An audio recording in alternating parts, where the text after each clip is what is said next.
আজকের যে আমরা আলোচ্য বিষয়টি রেখেছি রজব মাসের গুরুত্ব এবং তাৎপর্য।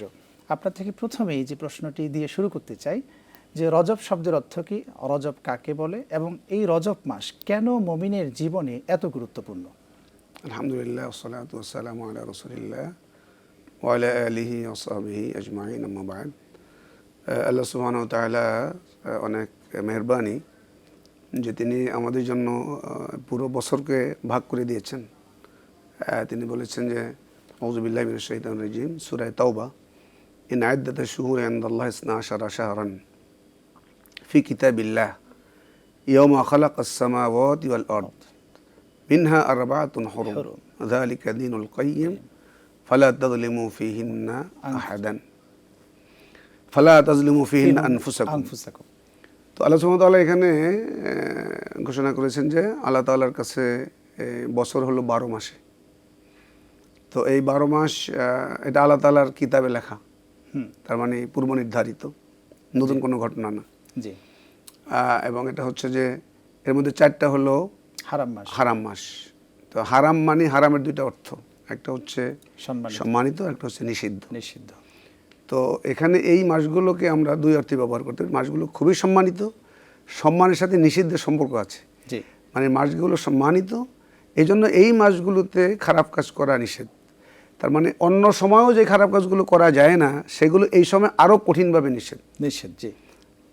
যেমন টাকনুর নিচে কাপড় পরা হারাম, কিন্তু এটা যদি আমরা নামাজের মধ্যে পড়ি, নামাজ হয়তো নষ্ট হবে না, কিন্তু এটা নামাজের মধ্যে আরও বেশি হারাম অপরাধ হবে। তো এই জন্য এই হারাম মাসগুলোকে সম্মান দেখানো হতো। এবং আরব দেশে এই হারাম মাসগুলোতে যুদ্ধ বিগ্রহ থেকে এগুলো কাফের মুশরিকরাও কিন্তু হারাম মাসগুলোকে সম্মান করত। এবং মুসলমানরা তো করবেই। তো এই মাসে যুদ্ধ বিগ্রহ করা জায়েজ কি জায়েজ না, এটা নিয়ে মতভেদ আছে, আমরা এটা এখন আলোচনা করছি না। তো যাই হোক, তো মিনহা আরবাআতুন হুরুম, 4টা হচ্ছে হারাম মাস। এখন এই 4টা হারাম মাস কি, এটা কিন্তু কোরআনে কারিমে উল্লেখ করা হয়নি। এবং আমরা জানি যে রাসূল সাল্লাল্লাহু আলাইহি ওয়াসাল্লাম হচ্ছেন কোরআনে কারিমের ব্যাখ্যাকারী, জি, মুফাসসিরুন লিমুজমালিল কোরআন, ওয়া শারিহুন লিকাওয়ামিদিহি ওয়া মুকাইয়িদুন লিমুতলাকিহি। তিনি হচ্ছেন কোরআনে কারিমের ব্যাখ্যাকারী। এবং রাসূল সাল্লাল্লাহু আলাইহি ওয়াসাল্লাম কোরআনে কারিমের যে তাফসীর করবেন, এটাই হচ্ছে সর্বোত্তম তাফসীর।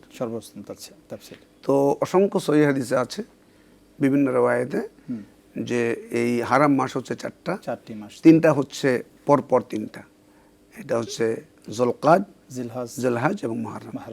সালাস মুতাওয়ালিয়াত, সালাসাতু আশহুর মুতাওয়ালিয়াত। আর একটা হচ্ছে রজব মাস, এটাকে বলা হয় রাজব ও মুদার।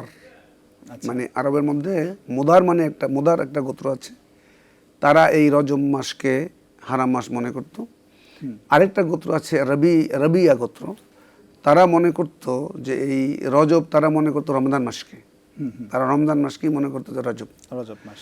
তো রাসূল সাল্লাল্লাহু আলাইহি ওয়াসাল্লাম এই ভুলটা ভেঙে দেওয়ার জন্য বললেন ও রাজাবু মুদার বাইনা জামাদি ও জুমাদা ও শাবান, মানে জমাদুল আখিরা এবং শাবানের মাঝখানে যে মাসটা ডিফাইন করে দিলেন যে এটা হচ্ছে রজব মাস। তো এই হারাম মাসগুলোতে এক একটা মাসের এক এক রকম নেচার। রজব মাসের এক রকম নেচার, মুহররমের এক রকম নেচার, আবার যুলকাদের এক রকম নেচার, জিলহজের আরেক রকম নেচার। এক এক সময় এক এক নেচারে বিভিন্ন ধরনের, প্রতিটি মাসে আলাদা গুরুত্ব আছে। হারাম হিসাবে সবগুলো এক বিধানে আসবে, বাকি প্রত্যেক মাসের জন্য আলাদা কিছু মাসাইল আছে, আলাদা কিছু আহকাম আছে। যুলহজ মাসে আমরা কি করি, হজ সম্পাদন করি, অন্য সময় তো হজটা হবে না।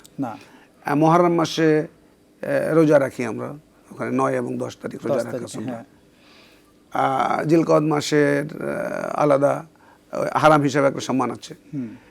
তো আমাদের মধ্যে একটা প্রচলন আছে আর কি, বিশেষ করে আমাদের এই প্রচলনগুলো আমাদের ভারতীয় উপমহাদেশে বেশি হয়।